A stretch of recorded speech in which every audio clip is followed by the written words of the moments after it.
Hi guys, मैं उमानाथ सिंह और आप लोग का अपनी यूट्यूब चैनल कैरियर पॉइंट में स्वागत है। तो दोस्तों, मैं कक्षा 12 का जो सिंथेसिस है उसकी वीडियो समय बढ़ रही है, चल रही है। तो आज मैं इसका तीसरा पार्ट लेकर के आप सामने हाजिर हूँ। तो दोस्तों, इसके पहले आप formation of sentences, simple sentences पढ़ रहे थे। तो दो नियम हम इसके पहले, एक नियम चल खत्म हो चुका है पार्टिसिपल का। तो आज मैं आपको रूल नंबर 2 बताने जा रहा हूँ दोस्तों। तो दूसरा नियम हमारा है क्या, by the use of nominative absolute. ठीक है, मतलब नॉमिनेटिव एब्सोल्यूट का प्रयोग करके हम कैसे फॉर्मेशन ऑफ सेंटेंस करेंगे दोस्तों। तो ये हम पढ़ रहे हैं क्या, फॉर्मेशन ऑफ सिंपल सेंटेंस पढ़ रहे हैं। ठीक है, तो अब सिंपल सेंटेंस फॉर्मेशन पढ़ रहे हो आप लोग। तो इसमें अब नॉमिनेटिव एब्सोल्यूट का मतलब क्या होता है। तो नॉमिनेटिव माने होता है कर्ता, एब्सोल्यूट का मतलब होता है एब्सोल्यूट का मतलब होता है पूर्ण, स्वतंत्र, ये होता है। ठीक है, तो नॉमिनेटिव एब्सोल्यूट का मतलब हो गया दोस्तों स्वतंत्र कर्ता, मतलब वह कर्ता जो वाक्य में पहले लिखा हो और पूर्ण रूप से स्वतंत्र हो, उसका कर रहे क्रिया पर कोई प्रभाव न पड़े, उसे हम क्या कहते हैं, नॉमिनेटिव एब्सोल्यूट करते हैं। मतलब ऐसा कर्ता जिसका वर्ब पर प्रभाव न पड़े, चाहे क्वेश्चन हो चाहे बहुवचन हो, कोई प्रभाव न हो, सबके साथ एक ही लगे वर्ब, वही क्या होता है, नॉमिनेटिव एब्सोल्यूट होता है दोस्तों। अब इससे हम दो वाक्यों को कैसे जोड़कर एक वाक्य बनाएंगे, कब करेंगे, आइए पूरा हम कॉन्सेप्ट क्लियर कराएंगे, बिकॉज कॉन्सेप्ट इज पावर। तो दोस्तों, नॉमिनेटिव एब्सोल्यूट से जोड़ने के लिए आपको कुछ बातें ध्यान रखना चाहिए। तो पहला नंबर 1 है कि डिफरेंट सब्जेक्ट,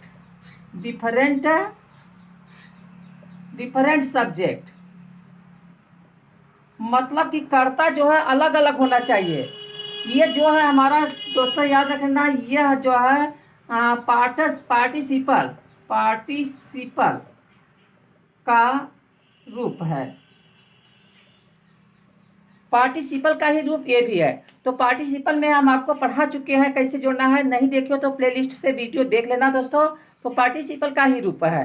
तो बस अंतर इतने है कि पार्टिसिपल में कर्ता सेम होते हैं, इसमें कर्ता जो है क्या हो, डिफरेंट सब्जेक्ट होते हैं, अलग अलग कर्ता होंगे।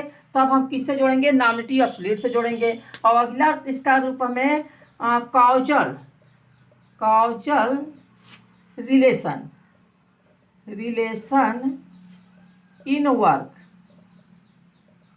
मतलब जो कार्य हो रहे हैं दो या दो से अधिक, उसमें एक कैजुअल रिलेशन होना चाहिए, मतलब कारण और परिणाम संबंधित उसमें रिश्ता होना चाहिए। मतलब कि एक कार्य जो हो रहा है उसके परिणाम स्वरूप दूसरा कार्य हो रहा है। ठीक है, ये होना चाहिए। अगर ऐसा कंडीशन सेटिस्फाई हो रहा है तो उसको हम किससे जोड़ेंगे, नॉमिनेटिव एब्सोल्यूट से जोड़ेंगे दोस्तों। बस ध्यान रखना चाहिए, कर्ता अगर सेम है तो पार्टिसिपल होगा, कर्ता अलग अलग हो गया तो नॉमिनेटिव एब्सोल्यूट से हम जोड़ेंगे। तो ये तो क्लियर हो गया। तो आइए कुछ हम आपको एग्जांपल लेकर समझाते हैं और कुछ और आगे नियम बताते हैं, आइए समझिए। चलिए गाइस, क्वेश्चन आपके सामने हम लिखते हैं और इसके नियम भी हम आपको दिखा दिए हैं, और इसको स्क्रीनशॉट ले लीजिए, समझ के मत करिए। तो देखिए, अगर एक्टिव वॉइस में कोई आपका दो सेपरेट सेंटेंस है तो उसका फ्रेम बन जाएगा, एकदम रूट बता रहा हूँ, पूरा जड़ से आपको बता रहा हूँ, सिखा रहा हूँ, हमेशा दिमाग में रहेगा दोस्तों, ऐसा ट्रिक में बता रहा हूँ। तो अगर एक्टिव वॉइस में तो पहले हम क्या लिखेंगे, जो कार्य पहले हुआ है उसी का हम क्या लिखेंगे, सब्जेक्ट लिखेंगे, कर्ता जो काम पहले हुआ है तो सब्जेक्ट लिखेंगे। फिर उसके बाद हैविंग लिखेंगे, फिर एम भी थर्ड लिखेंगे। ठीक है, एम भी थर्ड, सेकेंड हो गया, एम भी थर्ड होगा। फिर उसके बाद ऑब्जेक्ट होगा, उसके बाद कामा मार करके दूसरा जो भी सेंटेंस है वो लिख देंगे जो बाद में काम हुआ है।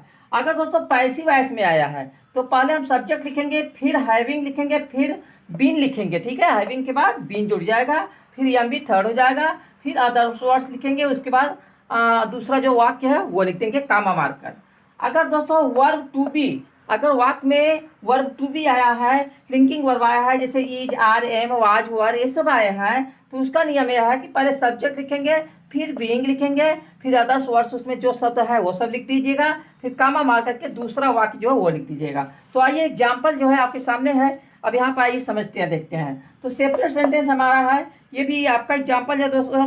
1985 2010 में बहुत ही पूछे जाते हैं, अक्सर ऐसा पूछे गए ही एग्जाम्पल में शामिल किया हूँ दोस्तों। तो दिया द टीचर इंटोर द क्लास, क्योंकि इसमें इन नहीं लगा, क्योंकि इंटर के साथ इन का प्रयोग नहीं होता है। तो अध्यापक ने कक्षा में प्रवेश किया, अध्यापक कक्षा में आया। द बॉयज बिकेम साइलेंट, बच्चे शांत हो गए। तो हम देख रहे हैं ये जो कार्य हो रहा है, अध्यापक आ रहा है, उसका प्रभाव किस पर पड़ रहा है? बच्चों के ऊपर पड़ा है, मतलब कि बच्चे साइलेंट हो गए, इसका प्रभाव पड़ा। तो हम किससे जोड़ेंगे? नॉमिनेटिव एब्सोल्यूट से जोड़ेंगे। और दूसरा रीजन देखते हैं, इसमें सब्जेक्ट क्या है? हमारा टीचर है, और इसमें सब्जेक्ट क्या है? बॉयज है। तो दोनों कर्ता अलग अलग हो गए, तो किससे जुड़ेगा? नॉमिनेटिव एब्सोल्यूट से। अगर यहाँ टीचर है, यहाँ भी टीचर होता तो पार्टिसिपल से जुड़ता। अब देखिए दोनों काम कैसे हो रहा है? आराम से हो रहा है। एक कार्य हो गया तो उसके बाद दूसरा काम हो रहा है। अध्यापक आया, बच्चे शांत हुए आराम से, तो आराम से काम दूसरा हो रहा है। तो इसको हम नॉमिनेटिव एब्सोल्यूट से जोड़ेंगे दोस्तों। तो जोड़ने का नियम क्या है? तो पहले जो ये सब्जेक्ट है ना, पहले वाक्य का जो काम पहले हुआ, अध्यापक पहले आ रहा है ना, तो पहले इसी का सब्जेक्ट लिख लीजिए, द टीचर। अब इसके बाद क्या लगाना है? हैविंग लिखा है ना, देखिए एक्टिव वॉइस में है, तो पहले हैविंग लिख लीजिए, द टीचर हैविंग। अब इसके बाद एम बी थर्ड, ये थर्ड फॉर्मेलिटी है, हैविंग इंटर्ड द क्लास। अब बच्चों कामा मार करके जो दूसरा वाक्य है यहाँ से लेकर के द बॉयज बिकेम साइलेंट उतार लीजिए, कामा मार के, द बॉयज बिकेम साइलेंट। ठीक है, ये हो गया। अब आइए दूसरा वाक्य देखते हैं। ये भी बहुत पूछा जाता है, बहुत एग्जाम्पल, अच्छा एग्जाम्पल ये भी है दोस्तों। सेपरेट सेंटेंस है हमारा, the teacher was slain. Slain मतलब क्या होता है? हत्या करना, मार देना जान से, तो उसको कहते हैं हत्या, स्लेन। मतलब लीडर मतलब नेता, द लीडर वाज स्लेन मतलब नेताजी की हत्या हो गई, किसी के द्वारा हो गई, कोई मार दिया। तो ये कैसा वाक्य है? पैसिव वॉइस में। ये स्लेन आपका थर्ड फॉर्म है। The followers ran away in fear. Followers मतलब अनुयायी, उनके जो अनुयायी थे, उनके साथ रहने वाले थे, वो सब कर रहे हैं, डर के मारे भाग गए। तो अब हो क्या रहा है? देखिए यहाँ लीडर सब्जेक्ट है, इसमें फॉलोअर सब्जेक्ट है, कर्ता अलग अलग हो गया, दूसरा दूसरा। अब इसमें देखिए यहाँ कार्य का परिणाम देखिए, काजल वर्क है कि नहीं, मतलब नेताजी की हत्या हो गई और उससे फॉलोअर जो अनुयायी भाग गए, तो इसके हत्या के परिणाम स्वरूप भी भाग रहे हैं ना, तो इसलिए इसके किससे हम जोड़ेंगे? नॉमिनेटिव एब्सोल्यूट से। तो चलिए क्या करेंगे पहले, तो पहले हम लीडर लिख लेंगे, द लीडर। अब इसके बाद क्या लगाना है दोस्तों? ये देखिए क्या है, वाज पैसिव वॉइस में, तो इसमें हैविंग के बाद क्या लगेगा? Being. The leader having been लिख लीजिए, हैविंग बीन स्लेन। स्लेन मतलब हत्या करना, याद कर लो, स्लेन कामा मार करके दूसरा वाक्य उतार लीजिए, द फॉलोअर्स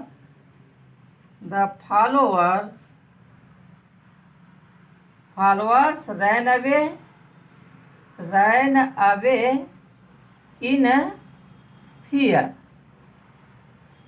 अंत में फुल स्टॉप लगा दो, आपका काम हो गया। इतना आसान तरीका है, ऐसा ट्रिक किसी की वीडियो में नहीं मिलेगा। तो अगर अच्छा आ रहा है, समझ में आ रहा है, तो लाइक तुरंत करो। चलिए गाइज, और भी एग्जाम्पल आपके सामने आ गया है। अब देखिए यहाँ सेपरेट सेंटेंस है, the weather was stormy the plane got late. Weather मतलब होता है मौसम, स्टॉर्मी मैंने तूफानी, मौसम कैसा था? तूफानी था, तूफान था एकदम, हवा तूफान चल रहा था, बरसात हो रहा था।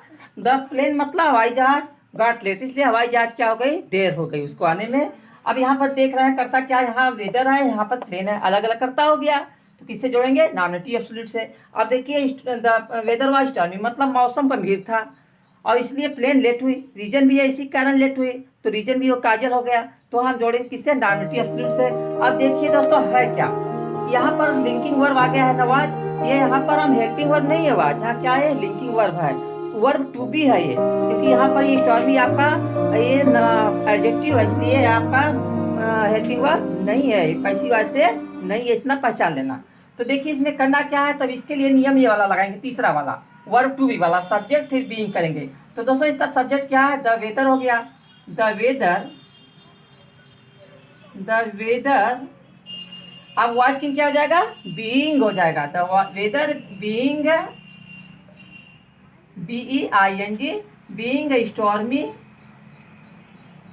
स्टॉर्मी। अब कामा मार के दूसरा वाक्य उतार लीजिए, जो काम पहले हुआ उसको हम पहले लिखेंगे, बाद वाला बाद में कामा मार कर। द प्लेन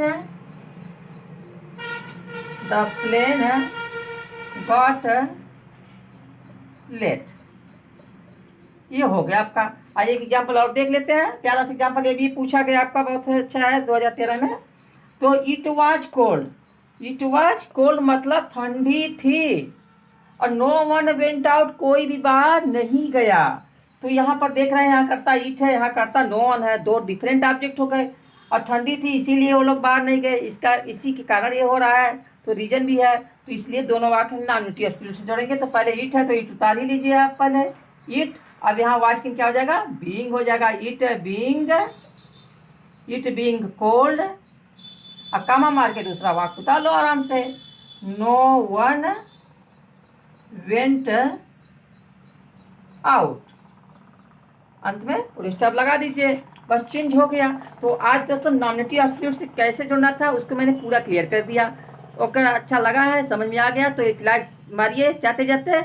और आपसे रिक्वेस्ट है, चैनल में नए हो, सब्सक्राइब अगर अभी नहीं किए हो तो अभी रेड में सब्सक्राइब लिखा होगा, उसको दबा दीजिए, प्रेस कर दीजिए। उसके बाद बेल आइकन आएगा, तो बेल आइकन जो ऊपर ऑल लिखा है वो वाला दबा दीजिए। उसके बाद आपको रोजाना की वीडियो की नोटिफिकेशन हमारी मिलती रहेगी। हमारी वीडियो आप देखते रहेंगे, ग्रामर पूरा मैं तैयार करा दूंगा दोस्तों। तो और अपने दोस्तों में इसको शेयर कर दीजिए। अगर कोई प्रॉब्लम है कोई, तो उसको कमेंट जरूर कीजिएगा, उस पर भी हम आपको वीडियो देंगे। तो keep on watching my video, thanks for watching my video. अगली वीडियो में कुछ नया लेकर मिलते हैं, तब तक take care, see you, bye bye and have a nice day.